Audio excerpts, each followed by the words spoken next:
Tu en as marre de finir le mois dans le rouge et tu as des difficultés à gérer ton budget, je te présente la méthode simple pour reprendre en main tes finances et commencer à investir. Après avoir découvert la méthode du 50-30-20, j'ai vraiment senti la différence et j'ai pu commencer à investir et à m'enrichir grâce à ça. Le 50-30-20, c'est simple. Tu prends ton salaire mensuel et tu le divises en 3 portions.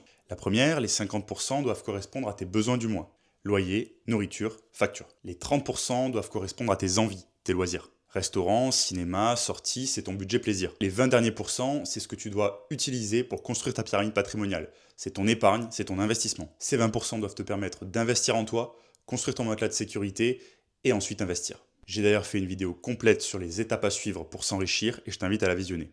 On vient de voir le 50-30-20, mais moi je t'encourage plutôt à appliquer le 20-50-30. Le premier du mois ou le 5, quand tu reçois ton salaire, je te recommande de mettre directement 20% de celui-ci soit dans ton épargne, soit dans ton investissement. C'est comme ça que tu te payes en premier, en préparant ton avenir et en investissant dans des actifs de qualité qui vont travailler pour toi et te rapporter des revenus complémentaires. C'est le secret des riches. En prenant tes 20% en premier, il te reste alors 80% pour tes besoins et tes loisirs. C'est normalement suffisant pour vivre sans avoir l'impression de se priver et ça te permet d'investir correctement. Et si tu finis dans le rouge à la fin du mois, c'est que tu vis au-dessus de tes moyens.